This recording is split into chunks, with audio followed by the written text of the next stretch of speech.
नमस्कार, जय हिंद।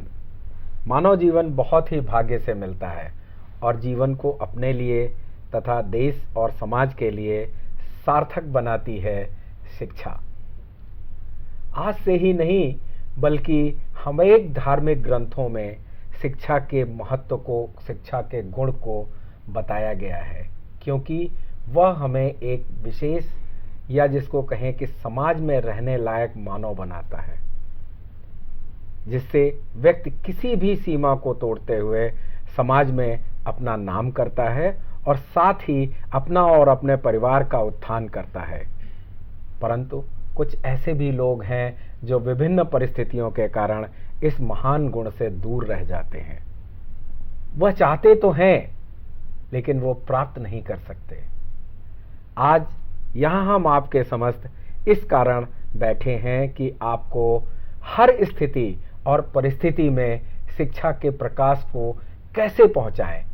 हम नहीं, आपको वो तरीका बताएं कि आप तक वो प्रकाश कैसे पहुंचे। अब स्वामी विवेकानंद के सपनों को पूर्ण होने का समय आ गया है, जिसमें स्वामी जी ने शिक्षा को हर व्यक्ति तक पहुंचाने की बात कही थी।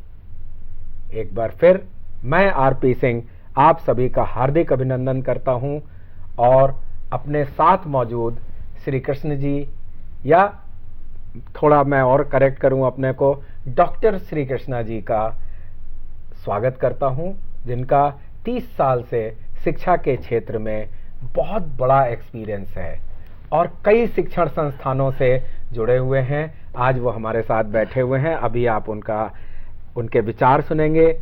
साथ ही मैं श्री अमित कुमार जी, जो 15 साल से शिक्षा में जुड़े हैं और एक बड़े इन्फोटेक, दिग्दर्शक इन्फोटेक एंड एजुकेशन प्लेटफॉर्म पे वेब अध्ययन के निदेशक हैं, मैं उनका भी बहुत बहुत स्वागत करता हूं।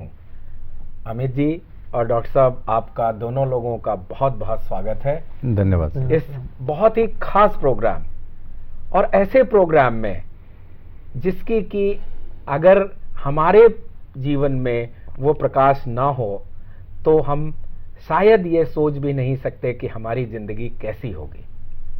आज वो प्रकाश हम तक है तो हम आपके सामने बैठे हैं। अगर वो नहीं होता तो शायद हम यहाँ नहीं बैठते।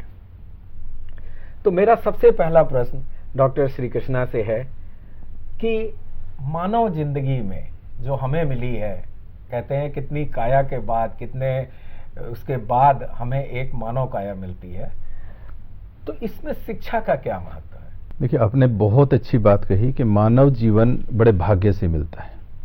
सबसे पहली बात यह है कि मनुष्य योनि में आना ही सबसे बड़ा सौभाग्य है हमारे लिए, जहां शिक्षा का महत्व और भी ज्यादा बढ़ जाता है। समाज के उत्थान के लिए किया गया कोई भी कार्य तभी संभव हो सकता है जब हम शिक्षित होंगे। शिक्षा किसी भी प्रकार से हो सकती है, वो फॉर्मल भी हो सकती है, इनफॉर्मल भी हो सकती है। उसको ग्रहण करना और उसको लागू करना, वो हमारे लिए सबसे बड़ी बात होती है। समाज को ऊंचा उठाने के लिए, अपने आप को ऊंचा उठाने के लिए सबसे जरूरी हो जाता है कि शिक्षा के महत्व को समझें। जी। शिक्षा हमारे जीवन को कहीं ना कहीं प्रकाश में करती है। लोगों को आगे ले जाने के लिए शिक्षा बहुत जरूरी है। अगर हम शिक्षित हैं तो हम एक अच्छे समाज का निर्माण कर सकते हैं, आने वाली पीढ़ी को एक अच्छे तरीके से मार्गदर्शन कर सकते हैं। लेकिन अगर हम शिक्षित नहीं हैं तो कहीं ना कहीं हमारी तुलना किसी पशु की तुलना में होती है, जो हम लोग इस चीज को बिल्कुल भी एक मानव जाति में आने के बाद शायद ही बर्दाश्त करें कि कोई हमारी तुलना इस तरीके से करे। तो एक सभ्य समाज के व्यक्ति होने के नाते, या हमारे समाज के प्रति जो उत्तरदायित्व बनता है कि हम हर समाज के हर क्षेत्र को शिक्षित करें और उस शिक्षा को दूर दूर तक पहुंचाने का काम करें। अगर हमारे स्कूल्स की स्थिति देखें तो शिक्षा हमारा जन्म से ही शुरू हो जाता है। जब हम इस जीवन में आते हैं तो इस जीवन में आने के बाद सीखने की एक प्रक्रिया हमारी शुरू हो जाती है। उसको हम धीरे धीरे ग्रेजुअली अपने शब्दों में लाते हैं। शब्दों में लाने के बाद हम एक प्रक्रिया में आ जाते हैं। वो प्रक्रिया हमारी स्कूली प्रक्रिया हो सकती है, जो हमारी प्राथमिक शिक्षा होती है। उस प्राथमिक शिक्षा के साथ में हम लोग अपने समाज के सभी जानकारियों के बारे में, रख रखाव के बारे में, संस्कारों के बारे में सीखते हैं। तो ये हमारा एक मिला जुला तालमेल है। हमें स्कूल से अपनी किताबी ज्ञान मिलता है, जबकि हमें अपने समाज से एक व्यवहारिक ज्ञान मिलता है, परिवार से हमें एक व्यवहारिक ज्ञान मिलता है, और इन दोनों के तालमेल से हम अपने जीवन को और भी ज़्यादा महत्वपूर्ण बना देते हैं और उसको समाज के उपयोग के लिए और भी ज़्यादा इम्पोर्टेंट बना लेते हैं। अगर हम बात करते हैं कि अपने सहयोग की, कि हमारा सहयोग कैसे होगा, अगर सहयोग हम माने कि मैंने शिक्षा ग्रहण की और शिक्षा ग्रहण करने के बाद मैंने उसको कहीं शेयर नहीं किया, किसी के साथ बताया नहीं, या किसी को मैंने और आगे एजुकेट नहीं किया, तो वो शिक्षा का उतना महत्व नहीं रहेगा। जबकि हम अगर उसको और भी ज़्यादा एलोब्रेट करें, लोगों के साथ शेयर करें, कुछ अपना एक ऐसा एम बनाएं कि समाज के प्रति हम समर्पित हों और शिक्षा को ज़्यादा से ज़्यादा आगे से आगे हम लेके जाएं। इसमें हमें बहुत सारे हर्डल्स भी देखने को मिलेंगे, बहुत सारी चुनौतियां आएंगी कि खुद को शिक्षित करना और खुद के शिक्षित होने के बाद समाज को शिक्षित करने का एक अपना उत्तरदायित्व अपने कंधों पर लेना। और ये बहुत इम्पोर्टेंट हो जाता है हर देश के नागरिक के लिए कि हर उस व्यक्ति को शिक्षित करने की जिम्मेदारी अपने सर पर लें जो इस चीज के अभाव में है, जिसको लैक ऑफ कॉन्फिडेंस है, लैक ऑफ नॉलेज है, जिसको नहीं पता है कि कहाँ से किस तरीके से मुझे इन चीज़ों को अचीव करना है। बहुत सारे महत्वपूर्ण बिंदु हैं जिनको लोग नहीं जानते हैं, जिससे हम अच्छी शिक्षा प्राप्त कर सकते हैं, अच्छा जीवन यापन कर सकते हैं। कहीं ना कहीं हम सब इस बात को अच्छे से समझते हैं कि परिवर्तन प्रकृति का नियम है और उस नियम के साथ साथ हम बदलाव करते हैं। अगर हम हर क्षेत्र को देखें तो कहीं ना कहीं हर क्षेत्र में वो बदलाव आपको महसूस होगा। अगर मैं ट्रांसपोर्ट की बात करूं तो ट्रांसपोर्ट की जर्नी आप देख लीजिए कि कहां से शुरू हुआ था। आदमियों का पहले जो एक किसी भी रास्ते को कवर करना होता था या एक जगह से दूसरी जगह जाना होता था तो मोस्ट प्रोबेबली पैदल का होता था एक जरिया। उसके अलावा बहुत लिमिटेड सोर्सेज हुआ करते थे जिसके जरिए हम जाते थे। लेकिन एजुकेशन आई, एजुकेशन ने टेक्नोलॉजी को डेवलप किया और टेक्नोलॉजी ने डेवलप करने के बाद आप लोगों को, हम लोगों को वो सुविधाएं प्रदान की जिससे हम इजीली अब बहुत जल्दी, बहुत कम समय में एक जगह से दूसरी जगह पहुंच सकते। मतलब हम लोगों ने एक शिक्षा के आने के बाद हम लोगों ने हर एक क्षेत्र में हम लोगों ने प्रोग्रेस करी। बिल्कुल। और ये शिक्षा के ही कारण हुआ। बिल्कुल। तो बगैर शिक्षा के ये संभव नहीं हो सकता था, क्योंकि जितने भी रिसर्च डेवलपमेंट या जो भी हुआ वो हमारी शिक्षा से हुआ। अब लोग कहते हैं कि पहले तो ऐसा था कि, लेकिन पहले भी अगर देखा जाए तो वेद गुरुकुल में यही शिक्षा ही होती थी। अब उसका दूसरा नाम हो गया, पहले उसका दूसरा नाम था। मैं अमित जी से मैं ये जानना चाह रहा हूँ कि उनका इसके बारे में क्या विचार है। सबसे पहले तो मैं सुभारती चैनल को बहुत बधाई दूंगा, शुभकामनाएं भी दूंगा कि उन्होंने इस महत्वपूर्ण विषय पर ये कार्यक्रम आमंत्रित किया, और आरपी सिंह सर का भी धन्यवाद दूंगा कि उन्होंने मुझे अपने विचार रखने के लिए मौका दिया। जहाँ तक शिक्षा के महत्व की बात है तो शिक्षा सिर्फ ये नहीं है कि मैं पाइथागोरस की प्रमेय या इक्वेशन जानता हूँ, या E=mc² की वैल्यू मुझे पता हो, या ट्रिग्नोमेट्री के मुझे फॉर्मूला याद हो, या मेरी ग्रामर अच्छी हो, या मेरी इंग्लिश अच्छी हो। शिक्षा का मतलब है कि जो मेरे आसपास हो रहा है, जो भी मेरे चारों तरफ हो रहा है, उसकी नॉलेज मेरे पास हो। ये पेपर है तो ये इस पर प्रिंट किस वजह से हुआ, मेरे पास यदि पेन है तो इसमें ये रिफिल कैसे नीचे आ रहा है, मेरे पास यदि बॉल है तो वो नीचे क्यों गिर रही है, मेरे आसपास जो भी एक्टिविटीज़ हो रही हैं वो किस वजह से हो रही है, उनके पीछे रीज़न क्या है, लॉजिक क्या है उनके पीछे। क्योंकि जब तक हम अपने आसपास की चीज़ों को जानेंगे नहीं, अवेयर नहीं होंगे, हम आने वाले समय को डिज़ाइन नहीं कर सकते कि हमें किस डायरेक्शन में जाना है, कैसे जाना है और हमें क्या करना है। शिक्षा की बात करूं तो आप ये देखिए कि शिक्षा 2 आयामों से चलती है। एक आयाम होता है मोरल वैल्यूज़, 2 आयामों के साथ हम शिक्षा की बात करेंगे। मोरल वैल्यूज़ में होता है कि मेरी अपने से बड़े उम्र के प्रति क्या आचार व्यवहार होना चाहिए, मेरे हम उम्र के प्रति मेरे क्या आचार व्यवहार दायित्व बनते हैं, मेरे से छोटी उम्र के जो लोग हैं उनके प्रति मेरे आचार व्यवहार क्या बनते हैं, मेरे समाज के प्रति क्या जिम्मेदारियां हैं, मेरे देश के प्रति क्या जिम्मेदारियां हैं, और मुझे किस तरह से इन सब चीज़ों की जिम्मेदारी का निर्वाह करना चाहिए। ये मोरल पार्ट हो जाता है आप एजुकेशन का। एक एजुकेशन का पार्ट है रोजगार परक होना। एजुकेशन रोजगार परक होनी बहुत ज़्यादा ज़रूरी है, क्योंकि जब तक हम शिक्षा का एक आयाम ये भी है कि मैं एजुकेशन इसलिए पाना चाहता हूँ कि मैं अपना भरण पोषण कर सकूँ, अपने परिवार का भरण पोषण कर सकूँ, मैं कुछ रोजगार कर सकूँ जिससे मैं अपनी दैनिक ज़रूरतों को पूर्ण कर सकूँ। तो इसके लिए रोजगार परक होना बहुत ज़्यादा ज़रूरी है एजुकेशन का। अब यदि मैं पहले आयाम की बात करूँ मोरल वैल्यूज़, तो उसमें आपके परिवार का और आपके जो बेसिक शिक्षा है उस टीचर का बहुत महत्वपूर्ण रोल है, क्योंकि पहला जो शिक्षा ग्रहण करता है परिवार से ग्रहण करता है, माता से ग्रहण करता है, पिता से ग्रहण करता है, भाई बहन से ग्रहण करता है वो। तो पहले आयाम में परिवार का रोल बहुत महत्वपूर्ण हो जाता है, उसके बेसिक टीचर का रोल बहुत महत्वपूर्ण हो जाता है। और दूसरे आयाम में जहाँ उसको चीज़ों को एलेबरेट करना है, सीखना है, रोजगार परक चीज़ों को बनाना है, तो वहाँ पर उसके जो गवर्नमेंट है उसकी एजुकेशन पॉलिसीज़ क्या हैं, और वहाँ पर जो उच्च शिक्षण संस्थान है उनकी पॉलिसीज़ क्या हैं, उनकी प्रोग्राम क्या है, उनका आगे का मिशन क्या है, उनके पास क्या प्रोग्राम है, उसको ये सारी शिक्षा देने का उसका रोल बहुत महत्वपूर्ण हो जाता है। तो सभी यदि अपने अपने पार्ट को कवर करें, परिवार भी अपना पार्ट कवर करे, इसका जो शिक्षा है प्राइमरी शिक्षक वो भी अपना पार्ट कवर करे, जो गवर्नमेंट है वो अपना पार्ट कवर करे, और जो हमारा हायर एजुकेशन इंस्टीट्यूशंस हैं वो भी अपना पार्ट कवर करें, तो ये सारे पार्ट यदि लोग अपने अपनी अच्छी तरह से कवर करें तो बच्चे को शेप मिल जाएगी। बचपन से लेके उसके टीनेज होने तक, उसके प्रौढ़ होने तक, उसको रोजगार परक होने तक सारी चीज़ें कवर हो जाएंगी। तो ये मेरा मानना है कि ये सारे आयाम जो शिक्षा के महत्व में बहुत ज़्यादा ज़रूरी हैं, ये पूरे संपूर्ण रूप से सभी आयाम कवर होने चाहिए। जी, वो बात है।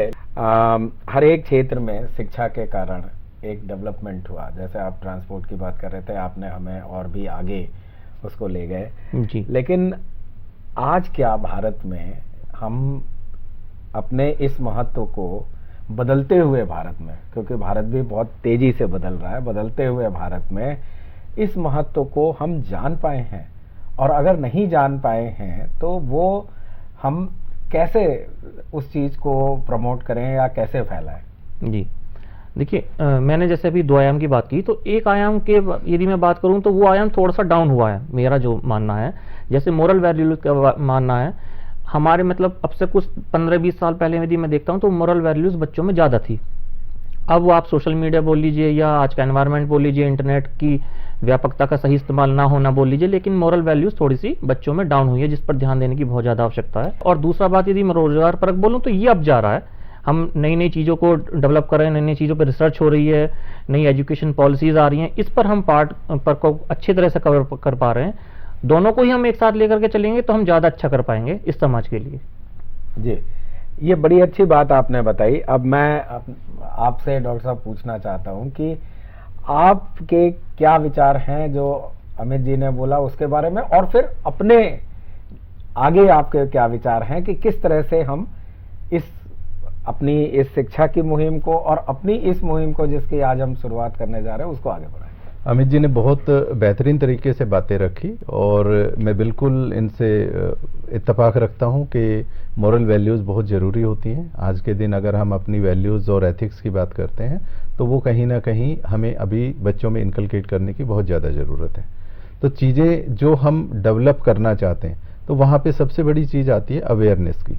अगर किसी भी क्षेत्र में हम अच्छा करना चाहते हैं तो हमें अवेयर होना होगा, और उस अवेयरनेस के लिए हम लोगों ने ये एक प्रोग्राम शुरू किया है जिसको हम ये लोगों तक ले जाना चाहते हैं। और हर क्षेत्र में सही मायने में, तो अगर हम शिक्षा की बात कर रहे हैं तो शिक्षा के क्षेत्र में किस तरीके के आयाम उनके सामने हैं, कौन कौन से हिडन पार्ट्स हैं जिसकी जानकारी उनको नहीं है, और उन जानकारियों को हम किस तरीके से लोगों तक ले जा सकते हैं और उससे वो कैसे बेनिफिशियल हो सकते हैं, किस तरीके से वो अपने जीवन को अच्छे तरीके से सुचारू रूप से चला सकते हैं। जिसमें हम अपनी बात करते हैं, अगर एजुकेशन को लेते हैं तो अभी अमित जी ने जैसे जिक्र किया कि नेशनल एजुकेशन पॉलिसी अभी हमारी 2020 डेवलप हुई है, और जो एम्फेसाइज किया गया है वो स्किल एजुकेशन पे किया गया है। स्किल एजुकेशन हम लोग बचपन से सीखते आए हैं, लेकिन उसकी एक इम्पोर्टेंस हमें नहीं मिल पाई, उसकी वैलिडिटी नहीं थी, उसका कोई एक सर्टिफिकेट या डिप्लोमा कोर्स नहीं था, अगर था तो वो लोगों तक उस लेवल पे पहुंचा नहीं था। उसकी अवेयरनेस लोगों तक पहुंचाना बहुत ज़रूरी है कि अगर आप काम कर रहे हैं, अगर आप एजुकेशन ले रहे हैं और एजुकेशन आप ऐसी ले रहे हैं कि उसके साथ में अगर आप प्रोफेशनल एजुकेशन भी लेते हैं तो वो आपको फ्यूचर में बहुत ज़्यादा इम्पैक्टफुल रहेगी, आपके फ्यूचर को एक सेफ देगी डेफिनेटली। और आप इस चीज़ के लिए ज़रूरी है कि हम लोग इस प्रोग्राम को इस माध्यम से लोगों तक लेके जाएं, जिससे कि जितने भी हिडन पार्ट हैं जो नहीं लोगों के समझ में आए हैं या लोग के पास वो रिसोर्सेज नहीं है, उनके पास बहुत सारी चीज़ें देखने के रिसोर्सेज हैं। सोशल मीडिया का जैसे सर ने कहा कि भाई काफ़ी एक्टिव हैं बच्चे, बट सोशल मीडिया पे वो एक लिमिटेड एरिया में वो कहीं ना कहीं फंसे हुए हैं। बट अगर उनको अपनी ग्रोथ के लिए, पर्सनल ग्रोथ के लिए अपने ऑप्शंस के बारे में अगर जानकारी लेनी हो तो वो कहीं ना कहीं लैक कर जाते हैं, और हमारा ये प्रोग्राम शायद कहीं ना कहीं उनको इस लैकिंग से बचाएगा और उनको वो प्रॉपर नॉलेज देगा। जी डॉक्टर साहब, बहुत आपने बहुत अच्छी बात कही। मैं अब एक बार फिर अमित जी से बात करना चाहता हूँ, मैं पूछना चाहता हूँ कि जैसे सोशल मीडिया में आजकल बहुत बड़ी सब तरफ है धूम की सोशल मीडिया से कर लेंगे, ये कर लेंगे, वो कर लेंगे, लेकिन सोशल मीडिया की अपनी जो लिमिटेशन है, जो थोड़ा सा डॉक्टर साहब ने भी उसको हिंट दिया जी, वो जो लोग कहते हैं और जो होना चाहिए जी, उसमें क्या डिफरेंस दे देता है? क्योंकि एक बहुत सबके दिमाग में आजकल ये आता है कि हम तो जी अपने मोबाइल से पढ़ लेंगे, हम उससे पढ़ लेंगे, लेकिन उसमें और जो ट्रेडिशनल शिक्षा है उसमें तो फर्क है ही है, लेकिन जैसे अब जो और तरह के नए शिक्षा के जो आयाम आए उसमें और इसमें एक सामंजस्य कैसे बनाया जाए और कैसे उसका महत्व है, इसके बारे में कुछ बताएं। जी, जैसा सर आपने बोला कि संतुलन, बैलेंस एक वर्ड बना हुआ है। संतुलन किसी भी चीज़ में बहुत ज़रूरी है। हम जीवन के किसी भी क्षेत्र के बारे में बात करें तो कहा जाता है कि अति हर चीज़ की बुरी होती है, बड़े बुजुर्ग लोगों ने, हमारे लोगों ने कहा है। और संतुलन इसलिए बोला गया कि संतुलन हर जगह बहुत ज़्यादा ज़रूरी है। यदि मैं सोशल मीडिया, टेक्नोलॉजी की बात करूँ, इंटरनेट की बात करूँ, तो यहाँ पर भी संतुलन की ज़रूरत है। मीन्स वो सारी चीज़ें आपको आगे भी बढ़ाएंगी, आपको इन्फॉर्मेशन भी देगी। देखा जाए तो हर चीज़ के प्लस पॉइंट भी होते हैं, माइनस पॉइंट्स भी होते हैं। यदि मैं प्लस पॉइंट्स की बात करूं तो पहले हमें इन्फॉर्मेशन जुटाने के लिए बुक्स पढ़नी पड़ती थी, लाइब्रेरी में जाके सर्च करना पड़ता था, किसी पर्टिकुलर फ्रेंड को, टीचर को, सीनियर को सर्च करना पड़ता था, वहाँ से इन्फॉर्मेशन लिमिटेड जितनी हो पाती थी मिल पाती थी। लेकिन आज की डेट में आप देखिए, आपके पास गूगल है, आप सर्च इंजन है, आज तो चैट जीपीटी आ चुका है, आर्टिफिशियल इंटेलिजेंस आ चुका है, जो आप बोलेंगे उससे 10 गुना ज़्यादा आपको इन्फॉर्मेशन देगा।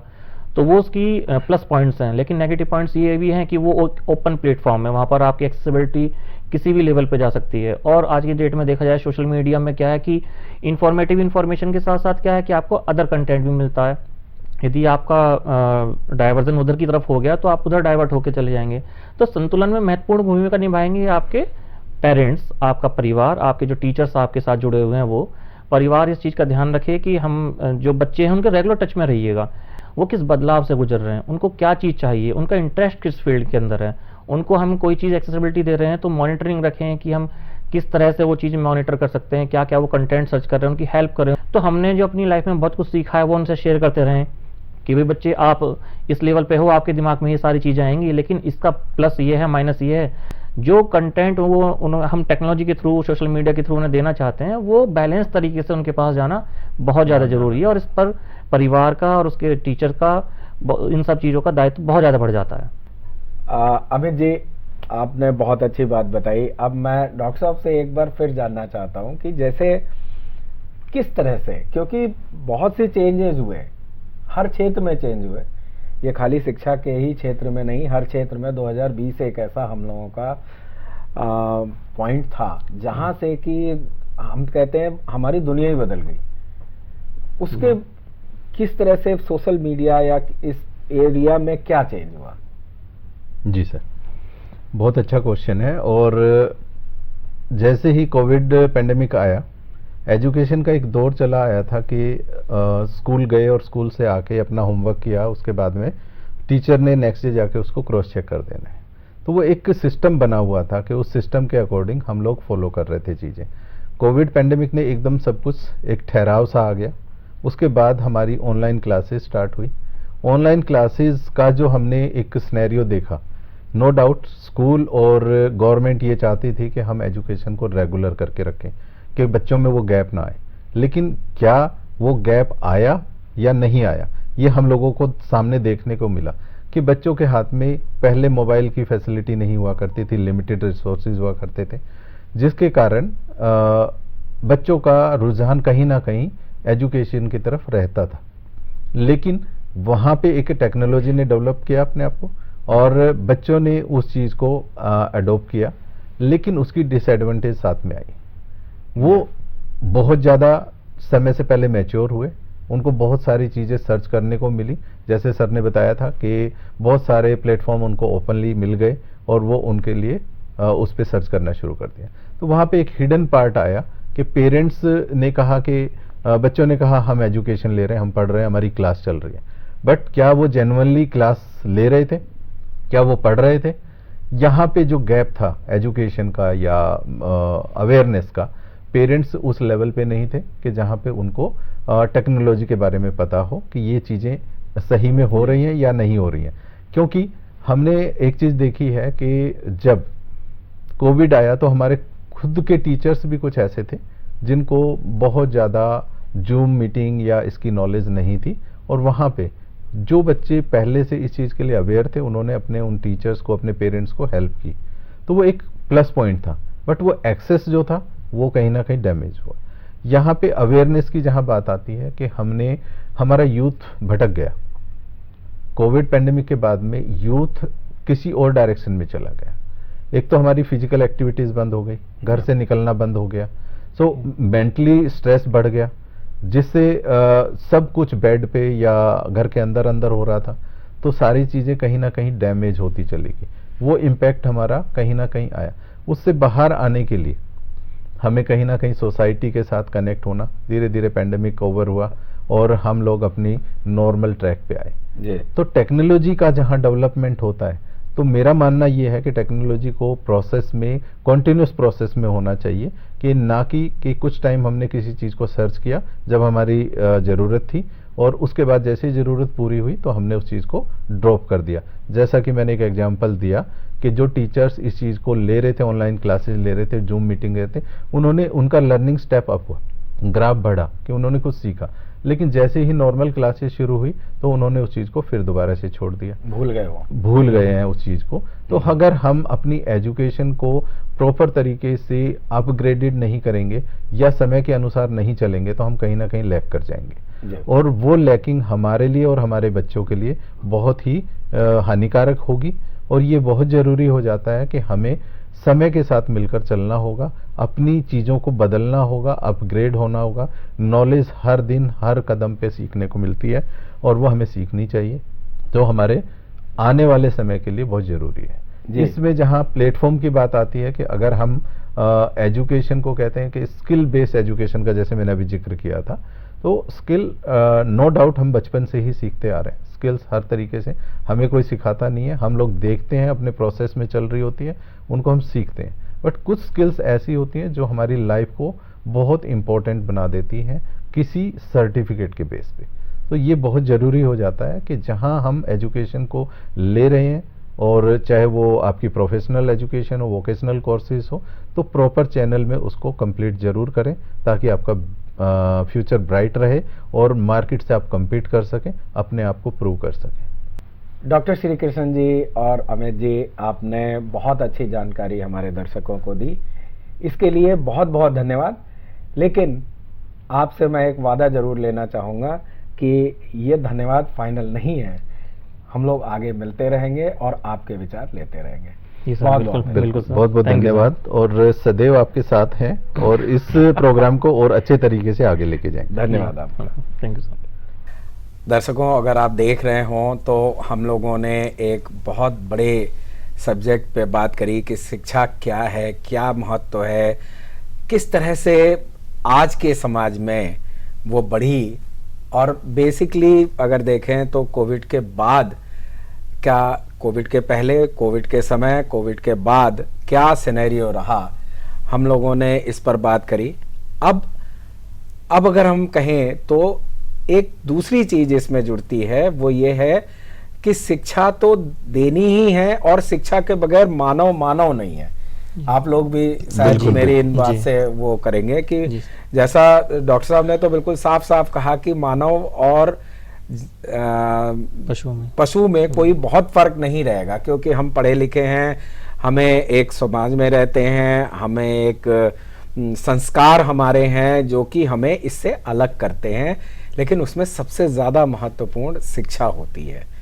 आज के प्रोग्राम को हम लोग धीरे धीरे अंत की ओर लेके चलें और साथ ही यह भी बताते चलें कि अगले बार जब हम आएंगे अगले दिन, तो इस बहुत ही इम्पोर्टेंट टॉपिक पर आपको विशेषज्ञों से आपको राय दिलवाएंगे, और साथ ही अगर हो सका तो हम, अगर ठीक रहा तो हम आपको बहुत सी ऐसी बातें बताएंगे जो आपको बहुत काम आएंगी। तो कहीं जाइएगा नहीं, हमारे साथ जुड़े रहिए, और साथ ही हमारे नीचे दिए हुए नंबरों और वेबसाइट पे आप कोई भी प्रश्न पूछ सकते हैं, इसी वादे के साथ कि हम कल फिर मिलेंगे। आपसे लेते हैं विदा। जय हिंद।